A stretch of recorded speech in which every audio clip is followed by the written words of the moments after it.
So I think we have just about everybody on. So why don't we go ahead and call to order at 6:31.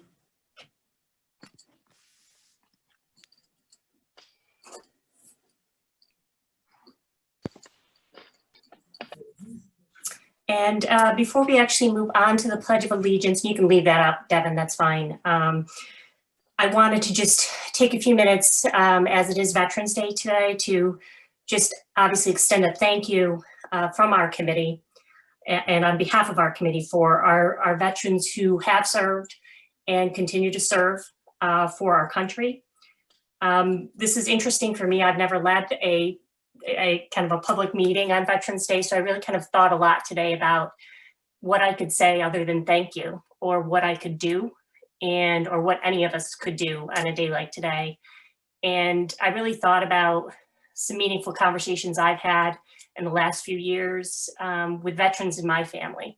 And one thing I thought was the best thing that I ever had that I told my kids to do is anytime you have an opportunity to ask a veteran to talk about their service, to try to do that. I know this year's a little tougher for us to do that, but even if it's a phone call or a way for us to reach out, I found that's really a great way to connect and offer an opportunity to say thank you and just care a little bit more about their service and what it meant to them and how it made them who they are. So I think, whenever we have these conversations, there's always a thank you, and then maybe we can follow it up with something we can do in addition. And that's something that I always felt was very meaningful and have kind of passed on to my family. And I hope you can find an opportunity to do the same, if not today, obviously, but in the coming weeks or even over this holiday time that we're entering. It's just a good opportunity to kind of connect and really understand the sacrifice and service that our veterans extend to us and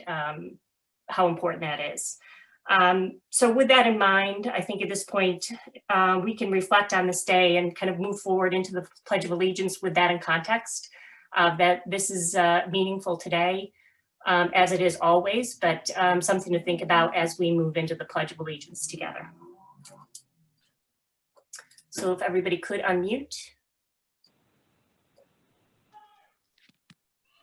I pledge allegiance to the flag of the United States States of America, and to the republic for which which stands one nation under God, under God, indivisible, with liberty and justice for all. Right, thank you very much, everybody. All right, and at this time, I am going to open up the floor for public comment. As always, the process will run for our attendees. If you'd like to speak tonight, just let us know by raising your hand. And Devin will go ahead and unmute you so that you can share your comment with us this evening.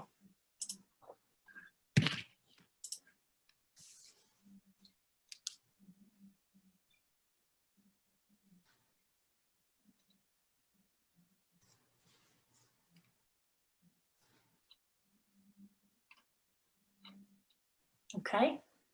All right, doesn't look like anybody at this time has a comment to share.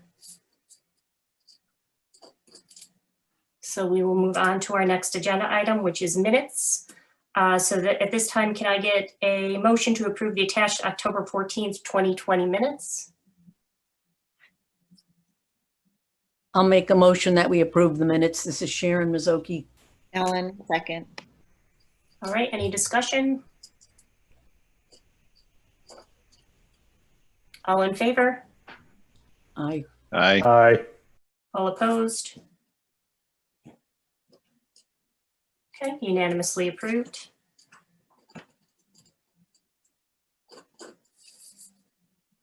Next order of business is correspondence. I don't believe we have anything included between the dates of 10/12 and 11/9. We did receive correspondence, Jay, we did see your correspondence that we received. I believe that was yesterday, talking a little bit about project timeline, things like that. We're going to touch on that very high level tonight. During my chair report, you'll see me talk a little bit more about that, but I don't think there was anything else in addition for correspondence. But please continue to ask questions through the website. It's a great way to stay connected with us if you have questions or thoughts you'd like to share.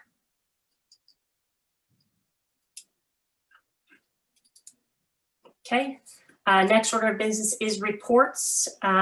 Before we actually go into reports, one thing I do want to do tonight is introduce Sam Kilpatrick.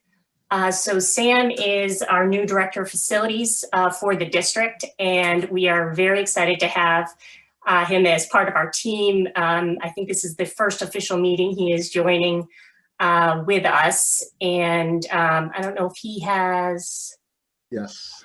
opportunity just to say hello to us really quickly. We don't want to put you on the spot, but just to say hi, and we just want to say welcome as a team.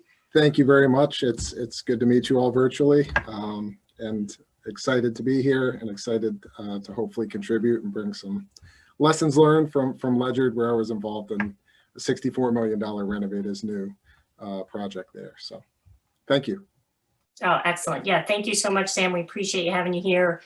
And again, as a new member of the team, as always, if you have questions or anything else for us, please let us know as we go along. So if there's anything we need to clarify or questions, we're happy to do that. So feel free and never be afraid to kind of raise your hand virtually and let us know if you've got questions as we go.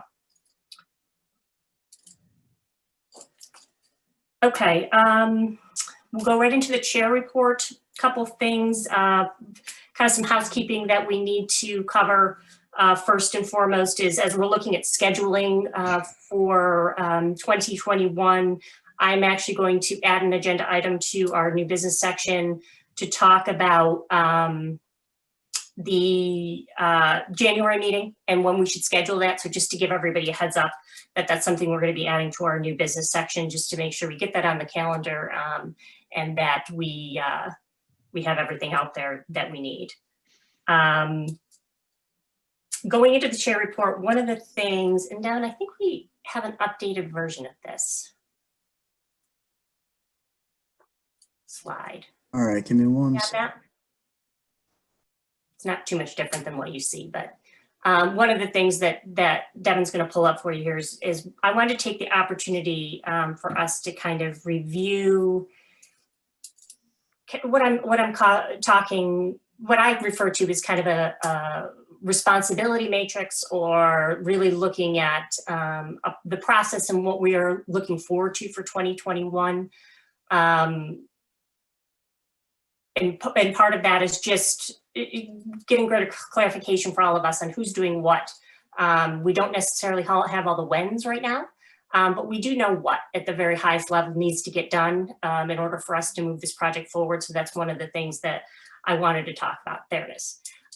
So you see this as the 2021 cross-functional process, and really that's what this is. It's not exactly a cross-functional flow chart, but it is a representation of that, and it really highlights the different stakeholders in our process and what their responsibilities are and how those things kind of flow together. One of the first things you're going to see on this chart is our first responsibility in that top left corner, which is straight project communication and surveys. So one of the things we talked about at our last meeting was the engagement of Tall Timbers to help us with communications and messaging. So that contract has been executed and completed. You'll see on our agenda that we will actually approve our first invoice to Tall Timbers later in the new business section of the meeting. But one of the things we've been talking to Tall Timbers about, and you'll hear us talk about Ira, and I hope to have him attend our next meeting with us so that everybody can get an introduction to him, is, timing, where we are right now. He has a very, very good handle on just kind of how people are feeling out there in different communities. He works with many different school communities and has a lot of experience around referendums, and we really kind of value his perspective on when to communicate, how to do it, and how that fits into our overall communication strategy. So one of the things he talked to us about initially was, when's a good time to reach out to people? Because the one thing we don't have right now is an understanding of where the community, what the community is feeling. So we know we've done a lot of work as a team all summer through the fall on trying to understand the impacts of COVID on the project, the impacts of COVID on maybe the design or anything new that might come out of that work. But one thing we don't know is how the community's feeling right now. And he really advocated for us to start in January, in the beginning of a new year, to reach out to the community with a full communication effort to say, look, let's really put everything in context and perspective of where we are right now and ask some questions and try to get feedback from the community to really help us make decisions to move forward. So that's where you see that first box. Right now, we're anticipating that communication and survey to go out sometime in January. So that gives you some context. Other than that, there is really no dates associated to anything else you see on this chart right now, because I think we need some of that critical information in order to help us move forward. So really, when you look at this, it helps outline the responsibilities of the building committee, the responsibilities of town council, the responsibilities of Board of Ed, the responsibilities of our community members, because they're really a big part of this process, and they really have obviously some big components that are critical to our success. And I did put OSTGR on there as well, because one of the big kind of tasks that we need to complete is to submit the grant application for state reimbursement. As you see there, that's that very last box in our swim lane there, and that's scheduled, should be completed by June. So that is really what the deadline is for application submission for June, and that is what will trigger the process for OSTGR to help us move into that next step of getting added to the project, getting the project added to the priority list for consideration for reimbursement. So I think it was important because I think we're having a lot of conversations, we're providing a lot of feedback. I think everybody's got a lot of feelings on how and where we are in this project. I think it's always important to remember who are the decision makers, whose responsibilities are to do which things within this process. So I'm hoping this gives everybody a little bit more of a snapshot of that. So to run through it very quickly, if you kind of follow the arrows now, it kind of walks you through the process at the highest level. There are tasks missing obviously here that need to be completed, but it's really creating that project communication and survey, getting a response from the community on those survey questions to get a feeling and an understanding of where people are, of their understanding of the project, and overall where they are in response to COVID and what the impacts of that are on their lives. So I think that's an important part of our decision-making process. Presenting that community feedback to town council, which then gives them even more information to help move us off of this pause. So that is a town council decision and responsibility to do that. Once we come off pause formally, and this pause is obviously a very loose pause. We're meeting, we're continuing with work. We've added new committee members. We've engaged in new contracts. Things are moving forward, but it's really the official move off pause, which would then allow us to make that move to go to Board of Ed to say, here, Board of Ed, take a look at the schematic design, although they are very aware of what the schematic design looks like and how it actually meets the needs of what's required for the school. But once that's approval is completed, then it goes, we do that presentation of the schematic design to town council. And then town council then takes that information to approve the project design and budget and determine a referendum date at that point. So it kind of gives you a general idea. Again, this isn't a chart based on dates. It's really kind of a chart based on things that need to happen before others. And then obviously we are responsible for submitting that grant application for state reimbursement.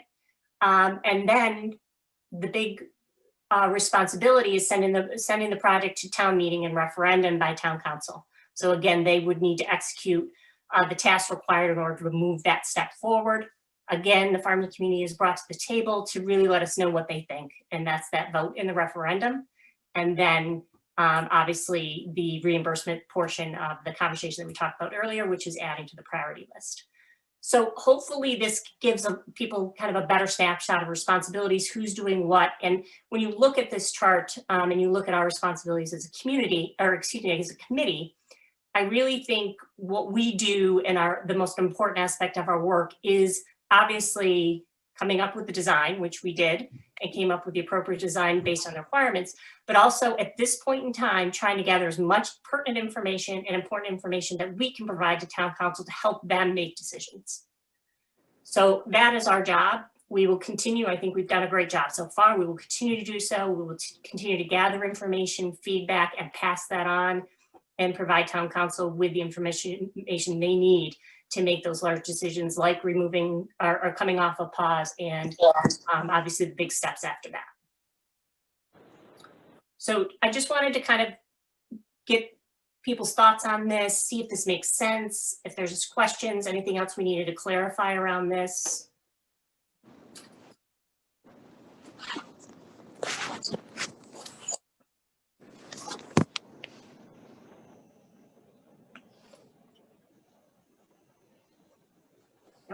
Okay.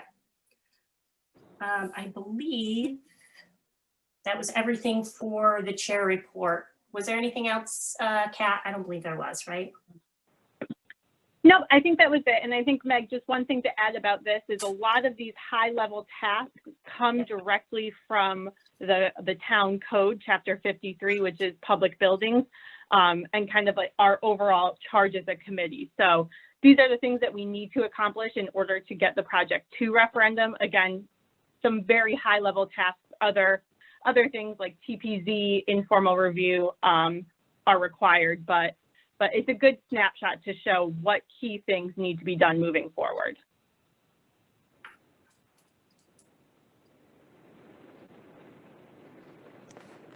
Okay. All right. If people don't have any questions or thoughts around this, we're going to move into communications subcommittee report. I don't know if Kathy's had an opportunity to join us. I can't tell. Oh, she's here. Kathy, do you want to take this one or do you want us to split it? Yeah, I think we're excited to begin to work with Tall Timbers. That is going to be something that I think is going to be really helpful for the committee as we go forward.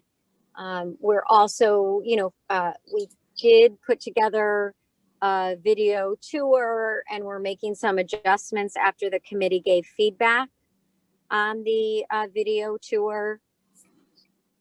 I don't know if there's anything else, Meg, that you want to add, or Kat? I don't think so. I think just so the committee's aware, there's still a lot of great work being done on the website. So please continue to go out there, visit, share. It's still a great opportunity for us, even though, we're working towards kind of scheduling that new referendum date. It's still important to keep people informed. So any way you can share that website as we refine it and add more information, I think that's always important for us as a group to do as well.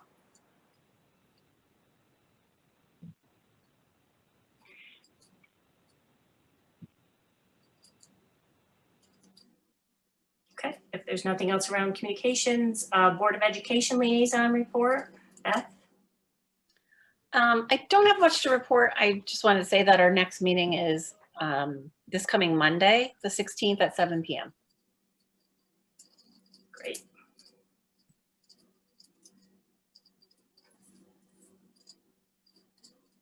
All right, town council liaison report, Chris.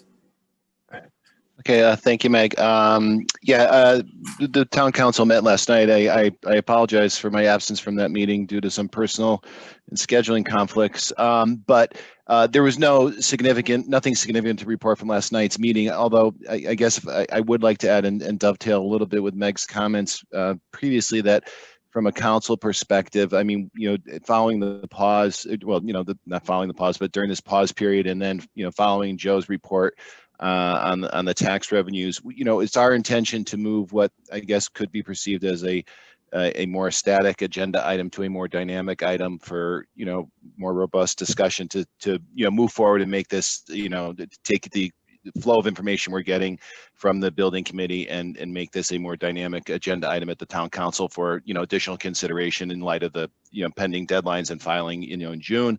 So it's going to sort of change the our approach as we move forward at the council level.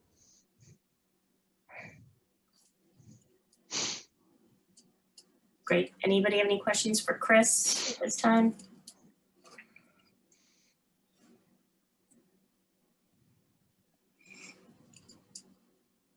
All right, financial report.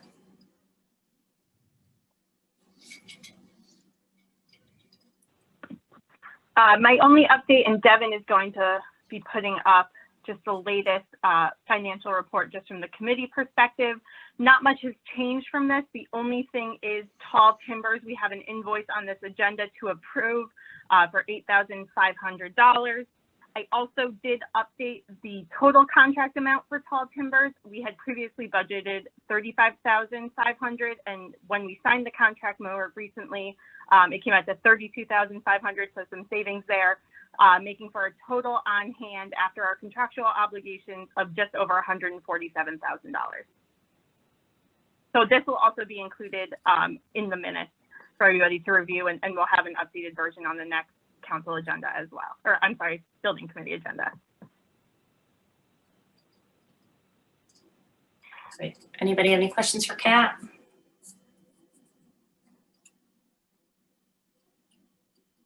Oh, and Meg, this is Chris. I may have overlooked that. Our next meeting is December 8th. So I just want, I think I had a note here and I just want to make sure I said that. Great. Thank you, Chris. Yeah.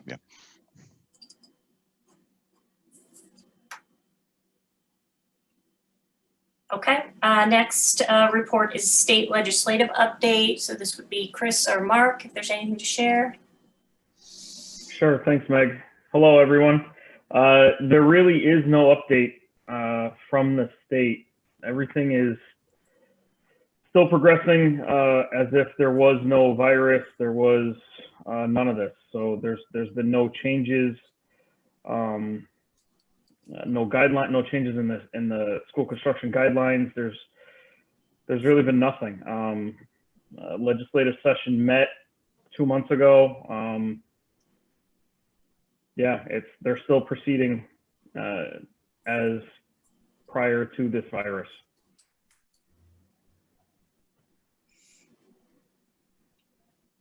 There's no changes in the reimbursement rate. Trying to think of what else there could be to update, but there's been nothing. Okay. Really reflect as good news for us as we're moving into the new year and preparing for applications in June means if everything's status quo, that means there's no delays or hiccups for us in our process carrying this forward. I think it's probably a good thing to mention that although it seems like it was so long ago, really when we went on pause, we were in final preparations to submit the grant application. That's really where we were in the process. So we were moving forward. We had completed our schematic design and did an approval, and we're really working on the pieces that we needed to for that application, and also in preparation for that communication to town council. So putting it in context of the flow chart we just looked at kind of gives you an idea of where we are. So that I think that comment makes sense, Mark, that it's kind of a good thing that we're not seeing any big, large changes that could impact the work that we've done to date. Correct. All right, great. Industry update is our final report. Richard, anything you'd like to share with us? Yes, I would. Oh, good. So I believe I had been hinting last time that we were waiting for a large project bid to come in, and that did come in. In fact, on Monday, we had a bid opening for a project in West Springfield, Massachusetts. That was bid to general contractors. There were 5 contractors who bid on that project. We had contractors bidding from Massachusetts and Connecticut to show you the reach that that particular project had. This is the Coburn Elementary School in West Springfield. There are some parallels to the Farmington High School in that it is a new school building built on the same site as an existing school. And the existing school has to be occupied during construction of the new building. There's abatement work and demolition of the old building after the new building is built. So in that sense, it's similar. It is, however, a K-8 school. It's not a high school, so there are certain components that are not applicable. It doesn't have athletic fields. It doesn't have a large parking area. And size-wise, it's about half the square footage of Farmington High School. Nevertheless, it's a public school, publicly bid, using prevailing wage rates, et cetera. It's also a masonry building, steel frame. The bottom line is that the competition was very stiff, and the low bidder is 20% lower than our estimate. The total budget for the project for construction only was $54.7 million. The low bidder is $43.5 million. So that's a significant drop. So the lesson from that, or the takeaway from this experience, is that the COVID-19 impact still has an effect on bidding. But like I reported last time, and I think other people reported as well, this is just a blip in the industry. We do believe it'll bounce back. The bidders included Callahan Construction, ONG. ONG is probably a familiar name to you. Newfield, who's out of Hartford, also probably a name familiar to you. Fontaine Brothers, they're out of Springfield, and J&J Construction. Fontaine Brothers is the low bidder, but that's not too much of a surprise because they're based out of Springfield, so they have the home. They're the home field. They have the home field advantage. One of the bidders came in quite high, and then later admitted that there was an error, so his bid was thrown out. But the remaining 4 bidders were actually quite close in their numbers. So it shows you that they looked very carefully at the plans and specs. The plans and specs were pretty solid, and they have a low bidder who has an excellent reputation. So that's the good news, is that there is competition still out there, and it is, the escalation rate is not what we had been predicting. It's much lower. But to be prudent going forward, I think all of the people that we've talked to are recommending that we keep the same escalation rate that we have previously had in our cost estimate, which again, as a reminder, is 3.75%. So I think we can comfortably report to the town council and to the public in the near future that COVID-19 has not had a negative impact on bidding or on escalation. So that's what I wanted to report tonight. Just a continuation of the same information we reported previously. Great, thank you, Richard. It's good to have that kind of a tangible example to apply the conversations we've been having to date. Any questions for Richard or anything? Anybody else wants to share? Richard, I was just curious if there were any division outliers in comparison to the cost estimates and where the numbers came in, or if you feel it was pretty much a spread across all the trades. Well, that's a very good question, Mark. I can get that information, and I would like to share that with the committee at a subsequent meeting, and I'd be happy to share that with you as well in the interim. That's a very good question, whether there's any trade by trade outliers, if you will. Yeah, it'd be interesting to see. It would Thank be, you. yeah.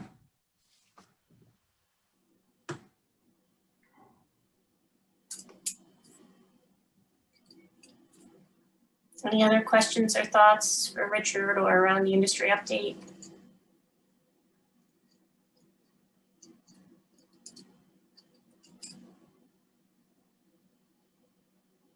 Okay.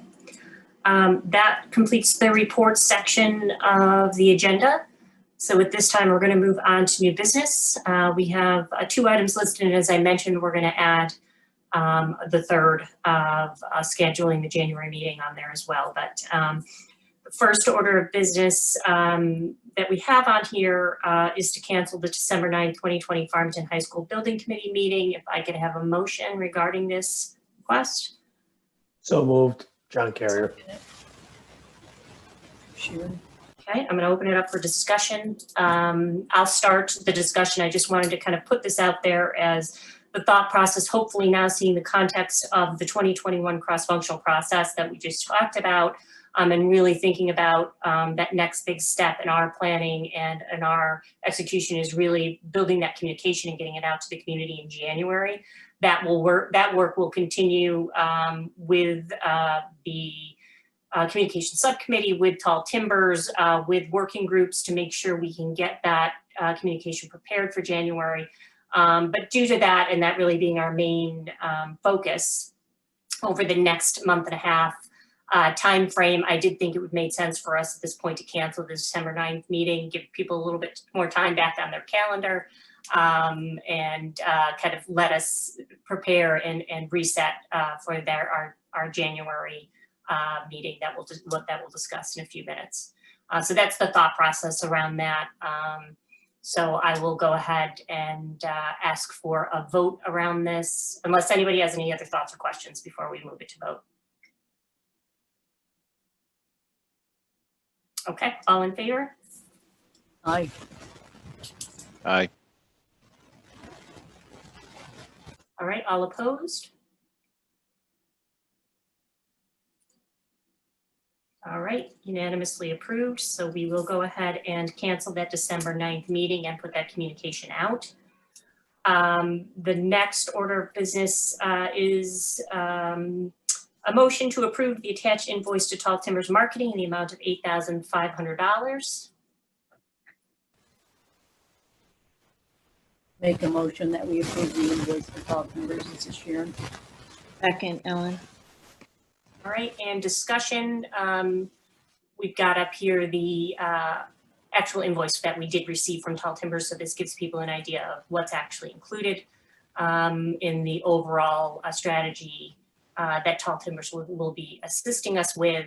And here's obviously that first initial payment to Tall Timbers. So that gives us a little bit more detail, things we've talked about, I think, up until this point. As far as the support they're going to be able to provide to us, again, adding to that deep bench of experts that we have on our team already through CSG and TSKP. We know that this was something that we needed help with as a team, and I think bringing Tall Timbers on is really going to be a great addition to add to round out that team of experts. So with all that in mind, if I could put this out to a vote, all in favor? Aye. Aye. Aye. All right, opposed?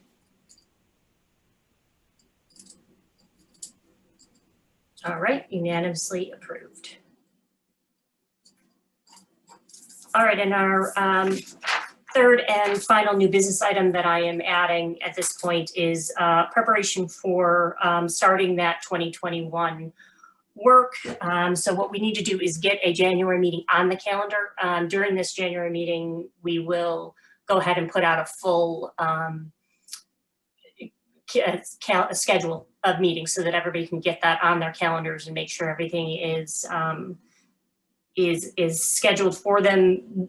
Our standard practice has been to meet the Wednesday after the town council meeting. So at that point, it would be January 13th. So if I could get a motion to schedule the next Farmington High School Building Committee meeting for January 13th, 2021. So moved. Johnny. Second, Sharon. All right, any additional discussion on that? Again, at this point, we are assuming we are still virtual based on everything that we know right now. So we will continue to work as such.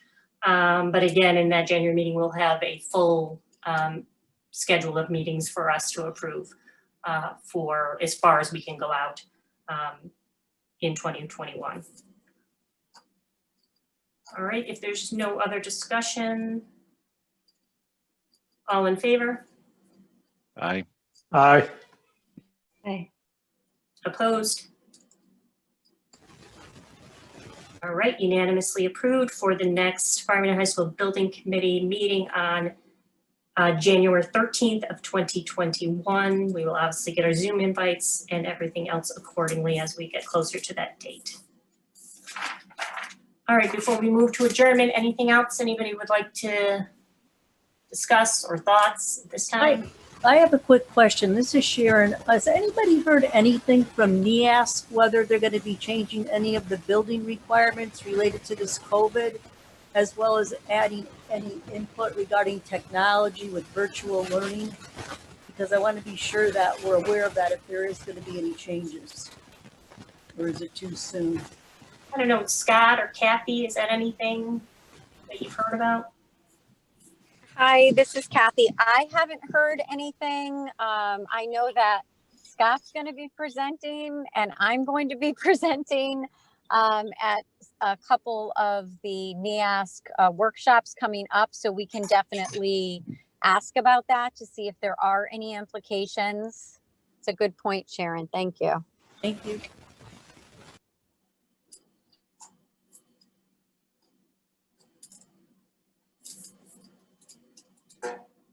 Any other questions or thoughts based on conversations tonight?